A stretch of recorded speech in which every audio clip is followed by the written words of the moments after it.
Teresa Rodríguez, profesora, activista, diputada y líder de Adelante Andalucía, le pese a quien le pese, ¿no?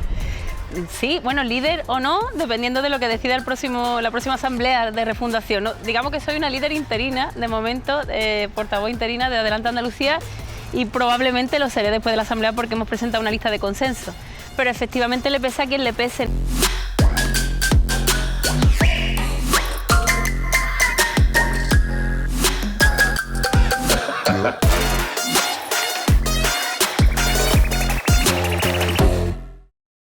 Estamos en Cádiz. ¿Qué ha pasado aquí en Andalucía, que era un granero de votos para el Partido Socialista y que ahora la política dependa completamente de un partido fascista como Vox? Había una incomparecencia de la izquierda. La derecha gobierna porque el votante de izquierda no fue a votar. No fue un trasvase de votos del PSOE, por lo menos no en aquel momento, no fue un trasvase de votos del PSOE al PP, sino digamos que después de casi 40 años había un agotamiento del votante de izquierda, del votante tradicional del PSOE, del votante obrero, del votante de la UGT, del votante vinculado tradicionalmente al Partido Socialista, que vio como el gobierno socialista llevó a su pueblo una biblioteca, llevó un centro de salud, pero también llevó a cabo los recortes en educación y en sanidad más duros de nuestra historia desde el año 2012, desde la crisis, ¿no? Entonces, esa incomparecencia hizo que la derecha tuviera mayoría suficiente junto con la irrupción de Vox. Pero digamos que si echamos la cuenta, al final es la descomposición de la derecha la que en este caso les ha sumado para poder gobernar, y la incomparecencia de la izquierda, que nosotros tampoco fuimos capaces de granjear en torno a nosotros. Es decir, no fuimos capaces de plantearle al votante tradicional del PSOE que éramos una alternativa al PSOE coherente, ¿no? Que éramos los que estábamos dispuestos a recuperar el impulso de la autonomía y a recuperar aquellos sueños y ponerle color a aquellas fotos en blanco y negro y zarandear esta tierra, ¿no? ¿Es el resultado de pactar con la derecha para hacer políticas de derecha? En aquel momento pasaron dos cosas. Uno, que Susana Díaz decidió gobernar con el apoyo de Ciudadanos. En ningún momento tuvo ninguna intención de pactar con nosotros, ni siquiera un pacto de investidura. Nosotros pusimos 3 condiciones que eran asumibles para llevar adelante un pacto de investidura. Susana Díaz nunca tuvo interés por llegar a un acuerdo con nosotros, porque además ellos habían teorizado, y en algún momento había hasta incluso algunas formaciones de la Juventud Socialista que han trascendido, ¿no?, de líderes del partido que ahí se sueltan y dicen lo que piensan de verdad. Ellos planteaban que Podemos era el enemigo. El PP era el adversario, pero Podemos era el enemigo, era lo que podía de alguna manera amenazar la supervivencia del PSOE. Entonces ellos nunca tuvieron interés en pactar a su izquierda y decidieron ese pacto con Ciudadanos, que llevó a cabo reformas fiscales antisociales, que llevaron a cabo falta de compromisos con las políticas de izquierda que tenía el PSOE en su programa. Eso, y además que la gestora liderada por Susana Díaz le diera la investidura a Mariano Rajoy con una abstención. Eso también fue durante aquella legislatura, ¿no? Me acuerdo perfectamente. Efectivamente, lo viviste allí in situ. Lo viví in situ. Sí. Entonces, claro, pues el votante tradicional del PSOE seguramente no estuvo muy motivado de meter en la urna la papeleta de la persona que había puesto un gobierno de las derechas y que había llevado a cabo una legislatura con la derecha económica más rancia que Ciudadanos, ¿no? En 2015 aquí el PSOE se abrazó a la derecha para no depurar la corrupción que también tuvimos en Valencia después de gobernar el Partido Popular durante más de 20 años. ¿Crees que cuando un partido gobierna muchos años, aquello acaba generando o degenerando en corrupción? Periodos largos de gobierno y falta de mecanismos de control y de participación ciudadana. O sea, en la medida en que tenemos un sistema que solamente aspira a tener representación cada 4 años de partidos que son instituciones ya en sí mismas, en la medida en que no hay mecanismos de participación entre la elección y elección, en la medida en que no hay mecanismos de control, no hay herramientas de revocabilidad, no hay transparencia, no hay... La transparencia, empezó a hablarse de la transparencia después del 15M y hay algunos adelantos, algunos avances en ese sentido. los portales de transparencia que tienen las administraciones, etcétera, etcétera. Pero antes eso era completa opacidad, ¿no? Entonces la combinación de todas esas cosas junto a la profesionalización también, ¿no? La burocratización de las instituciones, donde ya la barrera entre partido, administración y gobierno desaparece, ¿no? Ya no se sabe muy bien quién es un funcionario de la administración, quién es un cargo de libre designación del partido o quién es un gobernante. Lleva la suma de todo eso de desacuación es corrupción, seguro, ¿no? Se genera un poco el río revuelto en el que nos faltan pescadores, ¿no? Dijiste que nunca pactarías con el PSOE de Susana Díaz. ¿Sería diferente con el PSOE de Juan Espadas? Dije que no gobernaría con Susana Díaz. Yo puedo pactar con el PSOE medidas programáticas que podemos tener en común. Puedo pactar con el PSOE, hacer frente común frente a los ataques de la extrema derecha y de la derecha a la educación pública, a la sanidad, etcétera, etcétera. Puedo pactar hasta con el diablo para llevar adelante un programa electoral y a defensa de las mayorías sociales de Andalucía. Pero gobernar con Susana Díaz para mí era garantía de desaparición. Tienen una capacidad brutal en Andalucía el PSOE de hacer desaparecer todo aquello con lo que gobiernan, ¿no? De hecho, Izquierda Unida gobernaba con el PSOE justo antes de que se convocaran las elecciones donde salimos por primera vez en Podemos, y fue sin acuerdo con Izquierda Unida, sin avisar, les convocaron elecciones justo cuando tenían la encuesta que les daba a nosotros también, ¿eh? Una situación mejor.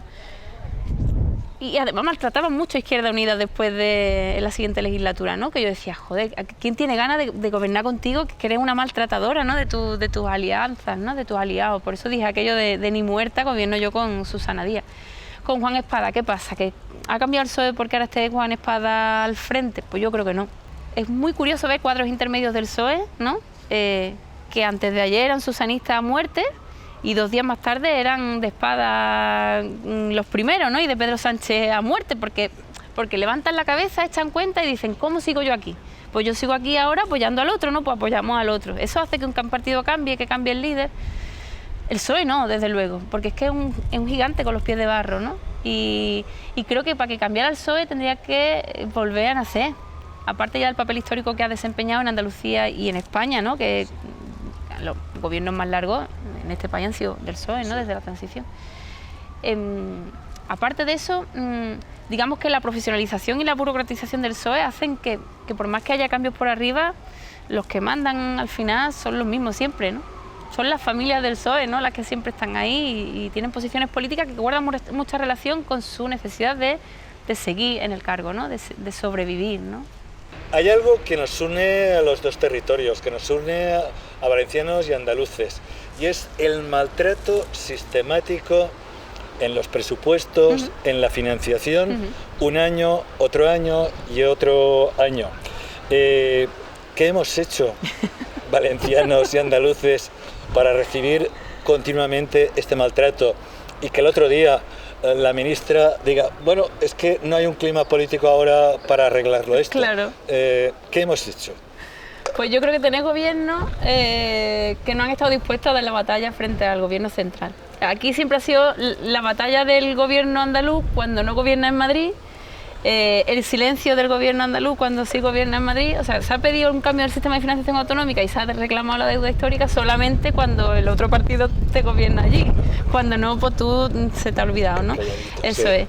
Y viceversa, cuando ahora gobierna el PP aquí y allí no, pues ahora de repente vuelve a sacar otra vez la bandera de la financiación autonómica. Entonces, ¿a qué conclusión nos lleva? Es necesaria una fuerza valencianista y una fuerza andalucista que ponga, gobierne quien gobierne en Madrid, sobre la mesa los intereses legítimos de su ciudadanía, ¿no? Y yo creo que es eso, lo que tenemos que tener es más fuerza en las instituciones en Madrid para poder cambiar esa situación, ¿no? De injusticia histórica, ¿no? Digo yo que en algún momento le podrá tocar a otro, ¿no? Ya el sistema de financiación autonómica que se supone que hace tanto tiempo que había que cambiar. 7 años ya caducado. Sí, 7 años caducado. Sí. Pues cada año, aquí estamos perdiendo 4.000 millones de euros, ¿no? Que no se cumple el Estatuto de Autonomía para Andalucía, que además está establecido ahí, ¿no? Que es una ley orgánica, no es una norma solo andaluza, ¿no? Entonces, ¿qué es lo que pasa? ¿Qué hace falta? Pues tener más fuerza en en el Congreso de los Diputados. Completamente de acuerdo. Así es. Y poder colaborar juntos en esto, en un tema que nos afecta a vosotros y a nosotros. Exactamente, como el corredor mediterráneo, efectivamente. Efectivamente. Presidenta del Grupo Parlamentario de Adelante Andalucía, Teresa Rodríguez, ha defendido concurrir a las elecciones generales del próximo 10 de noviembre como Adelante Andalucía. Eres una de las fundadoras de Adelante Andalucía y además ahora mismo eres un referente de ese nuevo andalucismo que quiere asomar en el Estado. ¿Qué ha pasado para que tú, que has sido una de las voces fundadoras de Adelante Andalucía, estés en el grupo de los no adscritos? Es un culebrón que no le interesa a nadie y es un trauma que nosotros ya hemos dejado atrás y además estamos intentando hacer como una especie de terapia para no guardar rencor a nadie, pero lo que pasó fue fundamentalmente que la minoría de nuestro grupo parlamentario, perteneciente a Unidas Podemos, llegó a un acuerdo con el resto de partidos políticos de la Cámara, incluyendo a Vox, para sacarnos de nuestro grupo parlamentario. Cada uno por sus propios intereses decidió sacarnos de nuestro grupo parlamentario, pero éramos la mayoría del grupo, 11 frente a 6, los que nos excluían de ese grupo. ¿Y qué es lo que ha pasado? Que había una connivencia de intereses entre la minoría de Unidas Podemos que quedaba en el grupo y el resto de partidos, incluida la derecha y la extrema derecha. Eso es lo que ha pasado, esa es la condición necesaria para que nosotros estemos en esta situación ahora. Tú fuiste miembro de Podemos, nosotros fuimos en alianza con Podemos. ¿Qué pasa que nadie quiere repetir con Podemos? Bueno, lo que nos pasó a nosotros en particular fue que no fuimos nunca capaces de que Podemos dejara de ser una realidad absolutamente centralizada, madrileña, universitaria, masculina, complutense. No conseguimos que aquel proyecto tan absolutamente arrasador, ilusionante, que abrió una ventana de oportunidad brutal, que nos hizo aprender a muchísimos y a muchísimas qué tipo de clave hay que tocar para poder intentar hacer política de mayoría, ¿no? Salir de la comodidad del activismo a dar un paso hacia la disputa del poder, ¿no? Esto que era tan estupendo y que tuvo tantísimas posibilidades, no terminaba de soltar el proyecto y dejárselo en las manos a la gente que lo llevaban adelante, en los territorios, a la militancia, a los activistas. No terminó de cuajar en un proyecto con una democracia interna homologable, mínima, ¿no? Y yo creo que esto fue lo que llevó a Podemos a un cierto colapso interno, ¿no?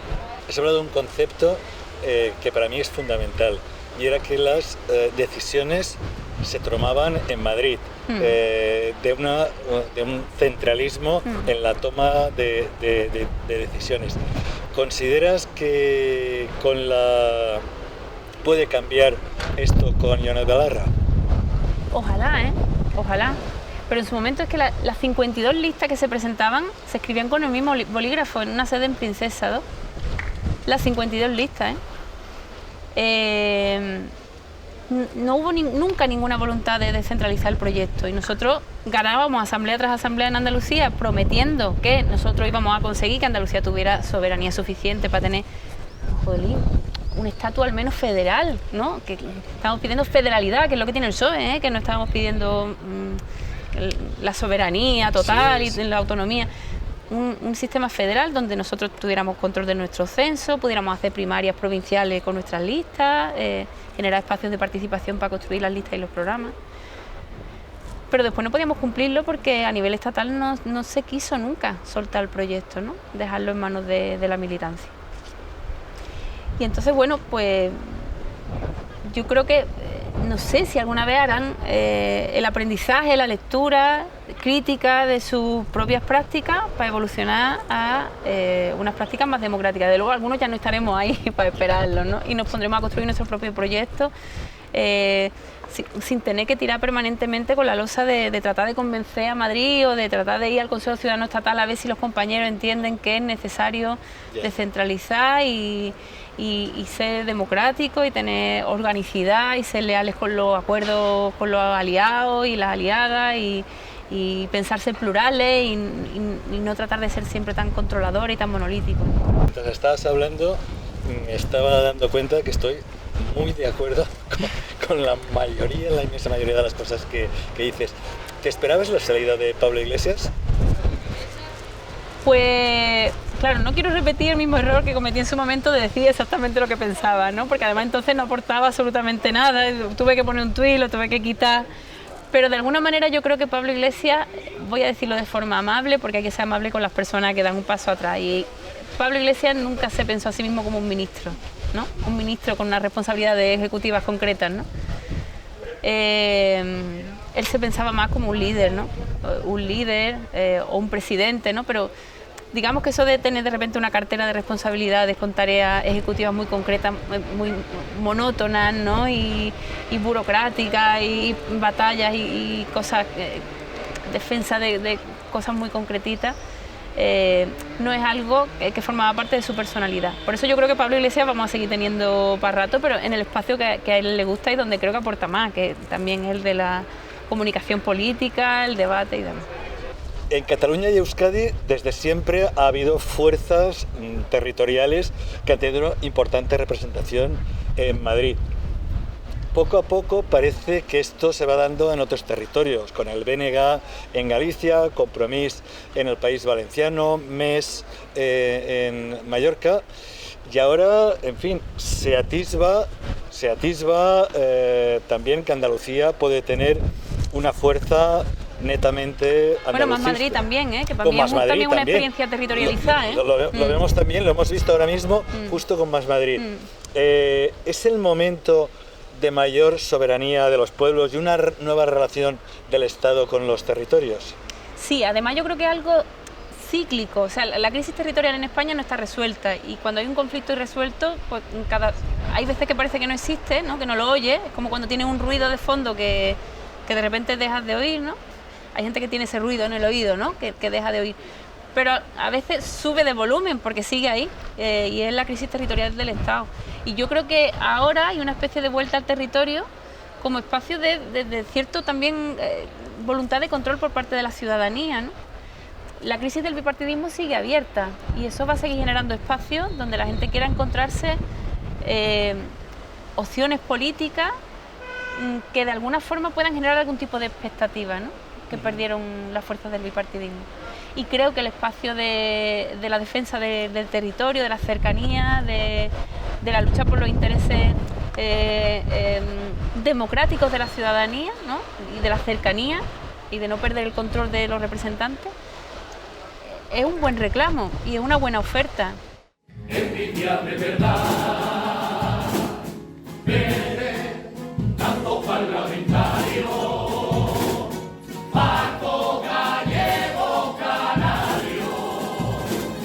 Representando a su tierra y en la capital, que somos 8 millones y nadie nos representa.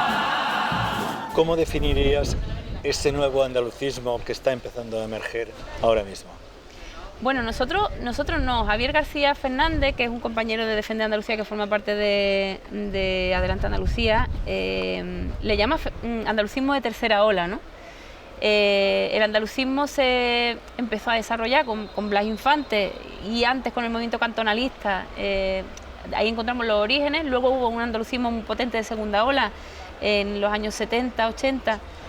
Con la lucha por el Estatuto de Autonomía para Andalucía, por conseguir ser una autonomía de primer nivel, ¿no? Por el 151, no por el 143. Aquí se consiguió arrancar un referéndum que se ganó en todas las provincias con muchas dificultades, y esa memoria sigue ahí. De alguna forma, aquellos sueños de autonomía vinculados a la posibilidad de un futuro mejor para los hijos, que es como se leía en los años 70 y 80 la autonomía en Andalucía. Esos sueños, digamos, esas tareas siguen pendientes, y por tanto esa vuelta del andalucismo de tercera ola, que aquí se ha notado más al principio en el ámbito cultural, y eso es curioso, ¿no? Eso que ha sabido captar muy bien una multinacional holandesa, por más que tenga una marca de cerveza muy, muy andaluza, ¿no? Muy reconocible en Andalucía, que es una multinacional holandesa, ha sabido captar muy bien que existe ese sentimiento de la necesidad de un nuevo andalucismo que nosotros llamamos andalucismo de tercera ola, muy vinculado al mundo de la música también, y creemos que también hay ese espacio político por construir. movimientos muy similares. Muy similares. Sí, El nuestro también empezó, digamos, con el mundo cultural, el mundo de la canción. ¿Crees que es posible un confederalismo democrático en el Estado español? Creo que es la única solución posible a la crisis territorial del Estado, o la única deseable. No hay otras posibles. Hay la posibilidad de una recentralización, hay la posibilidad, que es la que está ahora más clara, de un nuevo pacto de élite para un federalismo del norte y un centralismo del sur, ¿no? En pos de la estabilidad del gobierno, ¿no? Pero creo que lo único deseable, lo único que de verdad resolvería los problemas y que desde mi punto de vista sería el escenario más deseable, sería ese confederalismo democrático. ¿Cuáles crees que pueden ser las sinergias que se pueden construir desde esta pluralidad de fuerzas políticas de los que representamos o que queremos representar a los diferentes pueblos del Estado español? Hay experiencias interesantes que pueden ser, ojalá las recordemos como el inicio de una buena amistad, ¿no? De una bonita amistad, como el grupo de la izquierda confederal en el Senado y colaboraciones que hemos tenido en el Senado y en otras instituciones. Que sería deseable continuar y profundizar, porque además creo que el centralismo es un escollo para el desarrollo de todos los pueblos del Estado. Y como lo es para nosotros también el sistema económico o la discriminación social o la ideología reaccionaria, todo eso forma parte del ADN de esta España, ¿no? Que se construye sobre los derechos de los pueblos y de la gente, ¿no? Entonces, me parece que es deseable que desde las periferias se tejan estrategias de alianza. También nosotros desde el sur lo vemos de esa forma, para acabar con el centralismo como un escollo fundamental para el desarrollo, insisto, de todos los pueblos, desde el punto de vista democrático, desde el punto de vista social o desde ambos puntos de vista, ¿no? Sabes que a veces los periodistas, de verdad, no yo, siempre quieren ir más adelante y otros queremos ir más pausadamente. Yo siempre utilizo un refrán muy campesino, muy de pueblo y nosotros decimos, cuando toque regarem, es decir, cuando toque ya hablaremos. Sí. Y a ti te preguntaron hace unos meses si entrarías dentro de una plataforma con Íñigo Errejón y tú dijiste categóricamente que no volverías a ser la delegación andaluza de ningún partido. Yo lo entiendo, desde Compromís entendimos perfectamente esa respuesta. ¿Crees que se pueden llegar a acuerdos con otras formaciones en una relación de igual a igual, claro, de respeto, de tú a tú, claro, y en definitiva de una horizontalidad con otras fuerzas políticas? Claro. Es que el centralismo también aqueja a la izquierda, de forma, en su práctica, en su forma de pensarse orgánicamente, aqueja potentemente a la izquierda. Entonces yo creo que desde la izquierda tenemos que poder pensar un lugar donde efectivamente nos relacionemos de igual a igual y donde las partes sean el todo, no donde el todo sean las partes, ¿no? Es una metonimia al revés, ¿no? Sí. Hay que construirla y repensar este país en esa clave, ¿no? Y creo que es el único futuro positivo que se nos augura cuando se piensa este país en clave de una unión de pueblos soberano, autónomo y que libremente deciden colaborar, cooperar y darse gloria unos a otros, ¿no? Yo creo que esa es la esperanza, pero la izquierda normalmente ha también reproducido esas lógicas centralistas dentro de sus propias organizaciones y el periodismo, por supuestísimo, que las implementa día a día, ¿no? Entonces, para ello, si de repente podemos tener alguna relación con Íñigo o con Ada o con Mónica o con no sé qué, pues ya empezamos a hacer otra vez la delegación de alguien. No entienden que esto es otra cosa, que se trata de repensarse desde las partes hacia el todo, ¿no? Se produce una coincidencia. El blog, mi partido, celebramos congreso este fin de semana y vosotros celebráis vuestra asamblea también este fin de semana. En fin, ¿qué nos puedes contar de este nuevo proyecto tuyo? Pues será la asamblea de refundación que con la que empecemos por fin ya ese proyecto que llevábamos tanto tiempo intentando impulsar con otros compañeros, con los que no fue posible, pero que ahora vamos a poder hacer por nosotros y nosotras mismas, ¿no? Ya habiendo salido de la crisis, del trauma de la crisis y del rencor de la crisis, que es lo más importante, y poniéndonos a construir en positivo esa fuerza andalucista con aspiración a tener voz propia en todas partes, ¿no? Y lo hacemos además con mucha ilusión, porque las 4 fuerzas políticas que conforman Adelante Andalucía hoy por hoy tienen una relación excepcional de confianza y de ilusión por el nuevo proyecto, pero sobre todo también porque hemos sido capaces de poner en marcha, a pesar de la pandemia, a pesar de la crisis orgánica y demás, 22 asambleas comarcales que funcionan con periodicidad y que quieren construir este proyecto de andalucismo feminista y ecologista de tercera ola para tratar de conquistar un futuro para las siguientes generaciones de andaluces.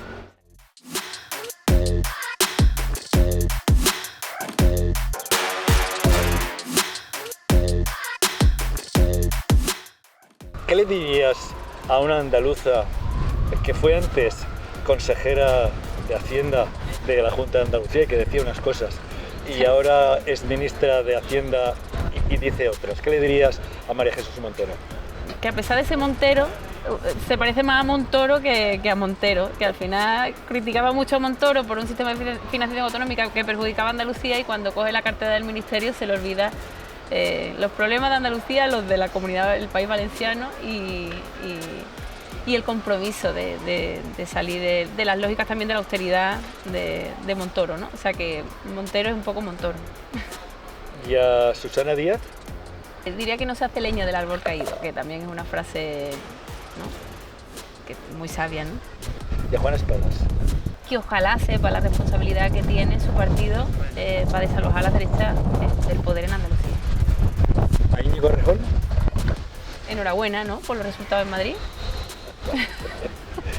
¿Y a Pablo Iglesias? A Pablo Iglesias le diría que le vaya bonito, ¿no? Como le decía Chabela Vargas cantando, ¿no?, a quien le dedicaba la canción, ¿no?, que le vaya bonito. Pues Tere, ha sido un placer charlar contigo en esta tarde gaditana en la bahía, sí, y con la catedral detrás. La verdad ha sido un placer, y además hemos podido comprobar que tenemos muchísimos puntos en común. Sí, experiencias muy paralelas, curioso. El valencianismo progresista, de izquierdas, ecologista, verde y feminista de Compromís con el vuestro andaluz. Sí, sí. Os deseamos mucha suerte, de verdad. Igualmente. Gracias.